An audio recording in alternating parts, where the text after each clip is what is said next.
En vitrine de cette édition du journal, visite du pape Benoît XVI en Pologne, le souverain pontife a effectué un déplacement qui lui a permis de visiter un site sur lequel plus d'1 million de personnes ont été tuées durant la Seconde Guerre mondiale.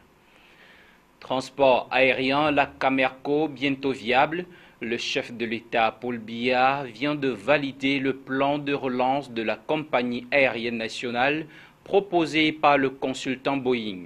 Le constructeur américain a proposé que la compagnie aérienne desserve 27 destinations au Cameroun et à l'étranger. C'est là le sommaire de cette édition du journal. Bienvenue à tous. Où se situe le Cameroun dans l'univers de la consommation de l'informatique? C'est la question à laquelle répondent des experts réunis à Douala dans le cadre d'un séminaire de formation sur la gestion des data centers. Il en ressort que le pays n'est pas en marge des mutations informatiques avec un marché de consommation de plus en plus grossissant. L'heure est à la mise au point des technologies de 5e génération. Reportage dans cet élément. Le marché de l'informatique au Cameroun a considérablement évolué entre 2015 et 2016. Cette révolution repose sur une prise de conscience croissante du rôle incontournable des données et de la possibilité de les stocker efficacement dans le nuage informatique tout en réalisant des économies. Le gouvernement camerounais, dans sa volonté de faire du numérique une qualité de croissance, a opté pour la mise en œuvre d'un plan intitulé « Plan de développement numérique pour le Cameroun », d'où la prolifération des prestations informatiques. Au niveau des data centers, il y a une évolution qui est en cours. On parle de 3e génération, c'est-à-dire qu'aujourd'hui, on a de plus en plus des data centers, on va dire, qui sont adaptés par rapport aux besoins. C'est l'applicatif qui domine le data center et le matériel devient une composante. Il est aussi question de permettre un meilleur accès à l'Internet au débit sur les réseaux fixes et mobiles, offrir plus de services pour les Camerounais, encourager les initiatives numériques privées et publiques et créer plus d'emplois grâce au numérique. Au-delà de cet aspect, on note l'augmentation de la vitesse de transmission et de stockage des données. La 4G, elle est une réalité, du moins je pense qu'elle est une réalité pour un des opérateurs, je ne vais pas dire de nom. Les autres sont en train de s'organiser pour se positionner. Mais la question ici, c'est que c'est un mouvement qui doit impacter tous les aspects, tous les secteurs d'activité, puisque la question est la question du contenu. Celui qui accède à l'information le plus rapidement a rapidement le pouvoir. Donc c'est une question qui mobilise beaucoup de choses. Je pense qu'il y a des opérateurs qui sont en train de s'inscrire dans une dynamique de la 4G, voire même de la 5G. Mais il y a aussi l'État qui est en train d'envisager une transformation de son cœur de réseau pour permettre que ceci soit une possibilité. Mais derrière ça, je vois le public. Demain, vous imaginez votre enfant, quand il cherche un exposé sur un livre d'Eboussi Boulanga ou de Jean-Marc Ella, quand il va sur Internet, il fait une recherche sur Google, quand il a 400 possibilités, alors vous imaginez ce champ de possibilités, la rapidité avec laquelle il accède au concept. Donc c'est un sujet qui concerne tout le monde. Oui, la 4G, mais en tant que moyen d'accès à l'information, à la 4G pour que... Aujourd'hui, il est question pour le public, et les entreprises en particulier, de penser à la communication informatique de 5e génération, dont la particularité est l'interconnectivité des appareils, qui assurément changera le monde de demain. Transport aérien, la Camerco, bientôt viable. Le chef de l'État, Paul Biya, vient de valider le plan de relance de la compagnie aérienne nationale proposé par le consultant Boeing. Et c'est ce que nous vous disions en titre. Le constructeur américain a proposé que la compagnie aérienne camerounaise desserve 27 destinations. L'acquisition de 9 nouveaux aéronefs ainsi qu'un financement de 60 milliards de francs CFA sont aussi prévus. Davantage de précisions avec Valdez Congan. Il s'agit d'un plan qui sera mis en œuvre incessamment, selon le ministre des Transports Edgar Alain Mbongo, dans un communiqué. Au rang des principales recommandations, l'on note les destinations à desservir, les aéronefs à acquérir, la restructuration de la dette de l'entreprise et les financements apportés à la compagnie. Les propositions faites par le consultant Boeing et approuvées par le chef de l'État camerounais devraient permettre à la compagnie aérienne nationale d'avoir des taux de remplissage convenables de ses avions. Le constructeur a pour cela soumis l'idée d'un réseau comprenant 27 destinations, dont 5 intercontinentales, notamment Paris, Bruxelles, Washington, Guangzhou, 13 régionales et 9 domestiques. Dans cette dynamique et surtout pour faire face à la concurrence, il faudra acquérir 9 nouveaux appareils pour rehausser la flotte de Camerco aujourd'hui composée de 5 avions. Ainsi, avec 14 avions, Camerco devrait être capable de mieux se déployer, même s'il convient de garder à l'esprit la suspension des vols Camerco vers l'Union européenne par l'autorité aéronautique depuis le 21 mai dernier qui court toujours. Le plan de redressement stipule que l'État s'acquitte de la dette de Camerco, une dette fournisseur estimée à près de 35 milliards de francs CFA. Autre proposition, l'État devra financer Camerco à hauteur de 60 milliards de francs CFA. Quant à Boeing, le consultant propose également dans son plan d'accompagner Camerco dans la mise en œuvre du rapport sur une période de 18 mois renouvelable.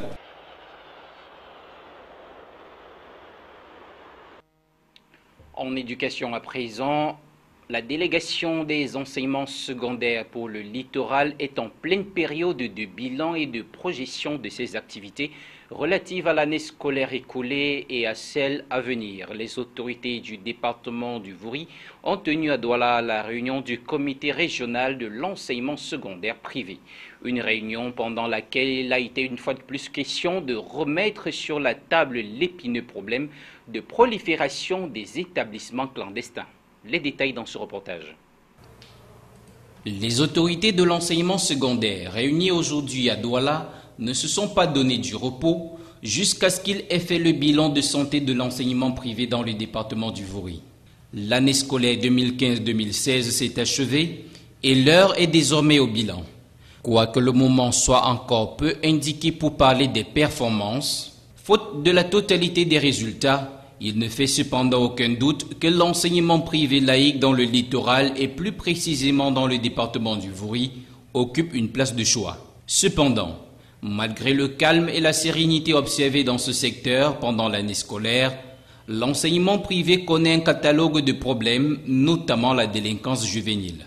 Par ailleurs, l'existence des établissements non autorisés ou établissements clandestins fait partie des problèmes qui minent l'enseignement privé. On note également dans ce volet le non-respect des procédures en matière de création, d'ouverture et d'extension des établissements scolaires, le non-respect du calendrier d'envoi des pièces périodiques, notamment de l'enseignement, et le retour des questionnaires statistiques. Le faible taux d'affiliation aux activités de la FENASCO, le non-respect des devoirs des promoteurs vis-à-vis de l'administration des impôts sont entre autres les problèmes liés à l'enseignement privé dans le département du Vouri.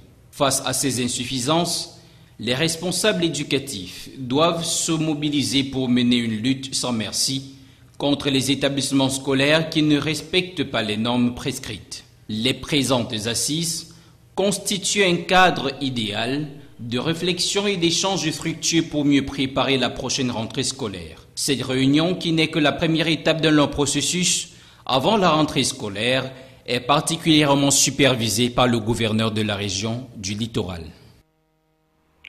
Gestion de crise et des catastrophes dans l'extrême nord, la ville de Maroua vient d'abriter un séminaire atelier de renforcement des capacités des membres du comité de crise du département du Diamaré. Les travaux organisés par le MINAD et le PNUD et présidés par le gouverneur Midiawa Bakari ont débouché sur un comité de gestion de crise coordonné par le préfet du Diamaré. Le point avec Célestin Tabouli-Sorcès. La région de l'extrême nord est confrontée à divers risques de catastrophes au rang desquels l'afflux massif des réfugiés nigériens et des déplacés internes des populations avec la montée en puissance du terrorisme dans cette partie du pays. Une réalité qui conduit à une aggravation de la vulnérabilité des populations affectées. À cela s'ajoute la sécheresse, les inondations et l'invasion des pachymèdes. Autant de fléaux qui met en péril la paix sociale et la sécurité alimentaire dans la région de l'extrême nord. Pour faire face à ces risques, le gouvernement a mis sur pied un plan d'organisation ORSEC. C'est dans cette optique que s'inscrit le séminaire atelier de renforcement des capacités des membres du comité de crise du département du Diamaré, conjointement organisé par le MINAT et le Programme des Nations Unies pour le développement, en abrégé PNUD, dans le cadre du programme Résilience des populations aux effets du changement climatique. Ce séminaire s'inscrit dans la dynamique du renforcement des capacités des acteurs locaux dans le domaine de la préparation aux catastrophes. Il vise prioritairement la familiarisation des principaux acteurs de la protection civile du Diamaré et la planification de la réponse aux situations d'urgence. Pendant 3 jours donc, il a été question au cours des échanges de dresser un état des lieux des différents risques auxquels le département du Diamaré est exposé, d'en évaluer l'impact et la probabilité de surveillance, de proposer les actions à mener en matière de prévention, de préparation, d'intervention et de réhabilitation. Au terme des travaux présidés par le gouverneur Midiawa Bakari, un comité de gestion de crise coordonné par le préfet du Diamaré a été mis sur pied. Contrôle des religions, le gouvernement veut assainir ce secteur au Cameroun. La question sur la propagation des églises illégales a constitué l'un des points culminants de la dernière conférence des gouverneurs qui a pris fin à Yaoundé. Sont visées par cette résolution les associations religieuses exerçant en marge de la réglementation en vigueur. La décision a été prescrite par le ministère de l'Administration territoriale et de la décentralisation. Le point, c'est avec Adidja Poutou.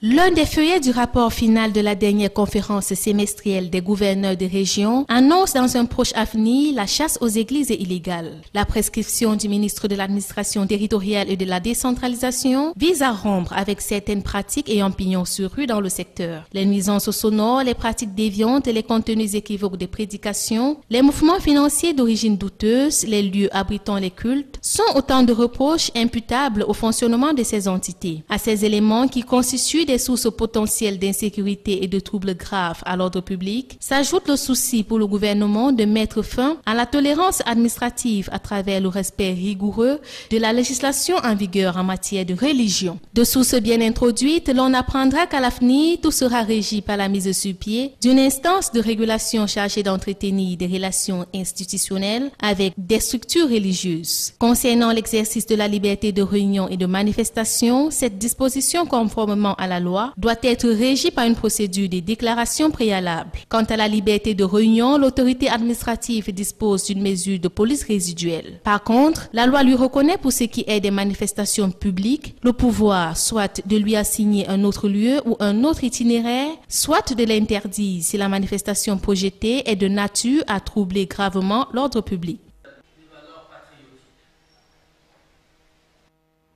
Nous continuons encore en religion et cette fois-ci à l'étranger. Le pape Benoît XVI est en Pologne.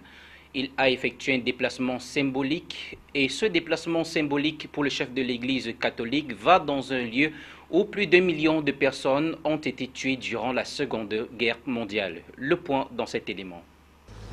Le pape François en visite au camp d'Auschwitz en Pologne.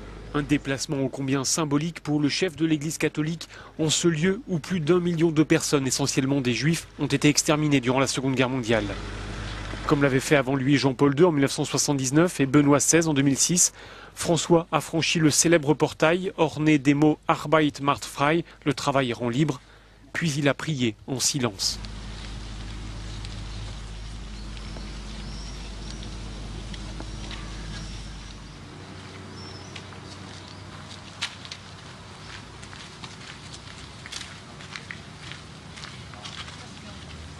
Observer, prier et rendre hommage aux victimes de la barbarie nazie en ce lieu de mémoire qui n'appartient pas qu'à la communauté juive, mais à l'humanité entière. Accompagné de la chef du gouvernement polonais, Beata Szydło, le souverain pontife a salué des rescapés de ce camp de la mort.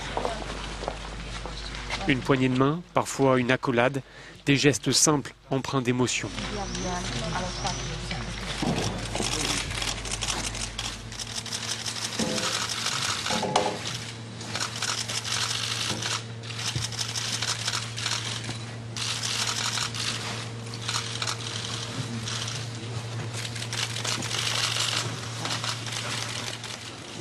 Émotion également quand François s'est recueilli dans la cellule où fut détenu le père Maximilien Kolbe. Déporté à Auschwitz en 1941, ce prêtre polonais s'est sacrifié pour sauver la vie d'un père de famille. Exécuté par les nazis, il a ensuite été élevé au rang de saint dans l'Église catholique.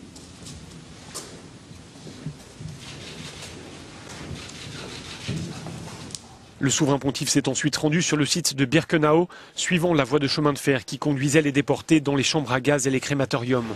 Devant le mémorial, nouveau temps de recueillement, alors qu'était chanté un psaume en hébreu avec ces versets « Du fond de l'abîme, je t'invoque, ô Éternel ». Une prière qui prend un relief particulier en ce lieu d'horreur où certains ont dit que Dieu était resté silencieux. Le pape n'a prononcé aucun discours.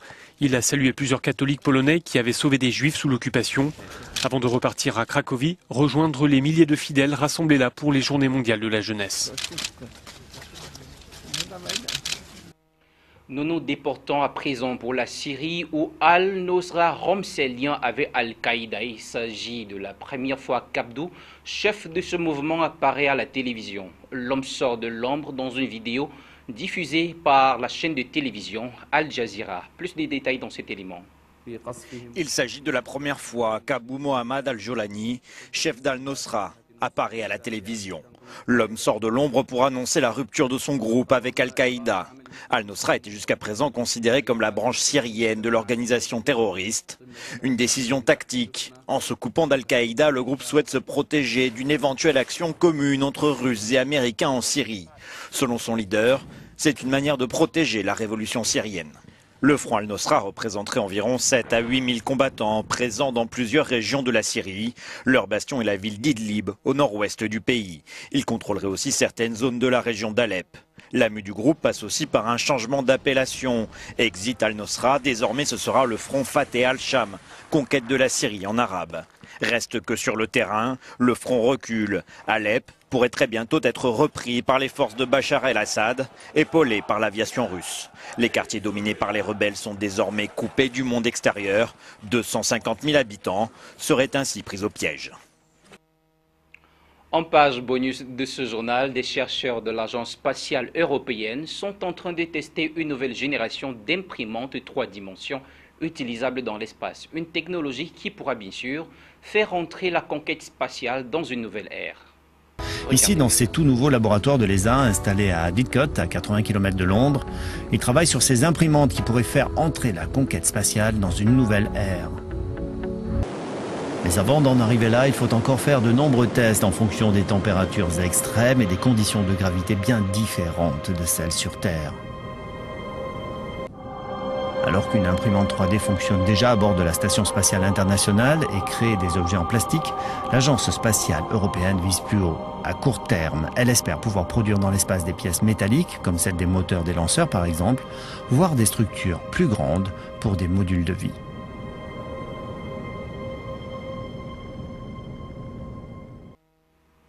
Ravi d'avoir partagé cette édition de l'information avec vous. Mesdames et messieurs, merci pour votre aimable attention. Restez en compagnie de nos programmes. Au revoir.